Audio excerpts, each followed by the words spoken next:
Seja muito bem-vindo, muito bem-vinda. É um prazer estar aqui com você. Eu sou a professora Soraya Frota e para que tenhamos um resultado de sucesso, será necessário a sua dedicação. O tema de nossa aula de hoje é constitucionalismo. Mas você pode se perguntar, o que significa constitucionalismo? Constitucionalismo nada mais é do que um movimento social, político e jurídico que provocou o surgimento e o desenvolvimento das constituições. Então, nossa disciplina Direito Constitucional, estamos estudando o desenvolvimento que fez esse surgimento das constituições do nosso país. O objetivo desse constitucionalismo, professora, qual é? É limitar o poder do Estado através de uma Constituição.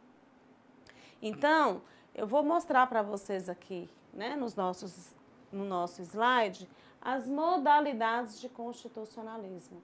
Podemos observar aqui algumas modalidades.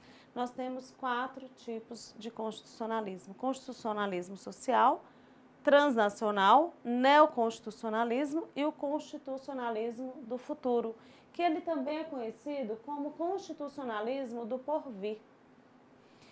O constitucionalismo social, que é esse primeiro, ele é a previsão dentro da Constituição dos direitos sociais. No nosso país, a primeira Constituição a prever esse constitucionalismo social foi a Constituição de 1934. Ela foi a nossa terceira Constituição brasileira. Foi um marco histórico, mudou a nossa história e passamos a ter um constitucionalismo social. Ou seja, passamos a ter dentro da nossa Constituição a previsão constitucional de direitos sociais. Além de abordar os direitos e garantias individuais, foram inseridos na Constituição brasileira 2 capítulos. O capítulo que trata da ordem econômica e social e o capítulo da família, educação e cultura, dando um sentido eminentemente social à Constituição, inaugurando naquele momento o Estado Social no Brasil. Há outras modalidades de constitucionalismo, como nós estamos vendo aqui no nosso slide.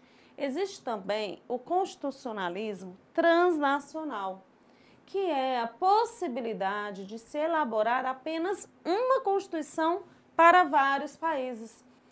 O constitucionalismo foi evoluiu bastante e atualmente, com toda essa evolução, ele recebe um novo nome, que é o neoconstitucionalismo. E no Brasil, como se deu essa modernização e transformação do direito constitucional? Foi com a promulgação da Constituição Federal de 1988, que foi apelidada pelo presidente da Assembleia Nacional Constituinte, o saudoso Ulisses Guimarães, como Constituição Cidadã, que após um longo período de ditadura militar, busca pela defesa, pela realização dos direitos fundamentais, tanto do indivíduo, que é o nosso direito individual, quanto da coletividade, colocando a Constituição como uma garantidora desses direitos e acima das demais leis. Como exemplo, eu cito para vocês o preâmbulo da Constituição Federal de 1988.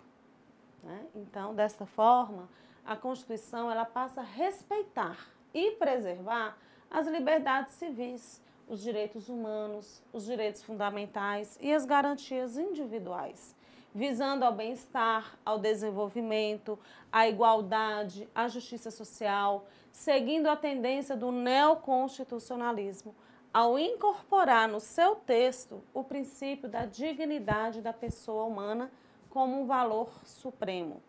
Você pode verificar fazendo a leitura do artigo 1º, inciso 3 da Constituição Federal. Faça sua pesquisa, vá lá no site do planalto.gov.br. Apesar disso, desse neoconstitucionalismo, ainda existe uma outra modalidade de constitucionalismo para a gente abordar, que é o constitucionalismo do futuro, também conhecido como constitucionalismo do porvir. Esse constitucionalismo do futuro é uma previsão de como será o constitucionalismo do amanhã, das novas gerações, da Constituição do futuro. A Constituição do futuro, né, para os juristas, essa Constituição do futuro, as constituições do porvir, né, elas devem consagrar os seguintes valores: a verdade, né, a solidariedade, o consenso, continuidade, participação, integração e universalidade. A verdade é um valor que a Constituição não pode gerar falsas expectativas. Ela não poderá consagrar promessas impossíveis de serem realizadas, devendo ser transparentes e éticas. O valor solidariedade não é do indivíduo, mas entre os povos. Trata-se de uma nova perspectiva de igualdade, sedimentada na solidariedade, na dignidade da pessoa humana e na justiça social. O consenso, a Constituição do futuro, deverá ser fruto do consenso democrático que deverá existir em torno dos valores a serem consagrados.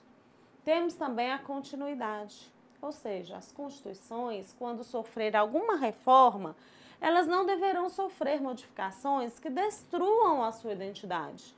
A ruptura não pode deixar de levar em conta os avanços que já foram conquistados, né? Temos também a participação. A participação ativa e responsável do povo na vida política, consagrando-se a noção de democracia participativa e de Estado de Direito democrático. Integração, né? Então, quando a gente fala da integração, né, trata-se da previsão de órgãos implementadores de uma integração espiritual, a integração moral, ética e institucional entre os povos. E, por derradeiro, nós temos a universalização, que se refere à consagração dos direitos fundamentais internacionais nas constituições futuras, fazendo prevalecer o princípio da dignidade da pessoa humana de maneira universal e afastando qualquer forma de desumanização. Encerramos a nossa videoaula. Lembre-se de acessar a sala virtual e participar dos fóruns. Também não se esqueça de postar suas dúvidas. Bons estudos!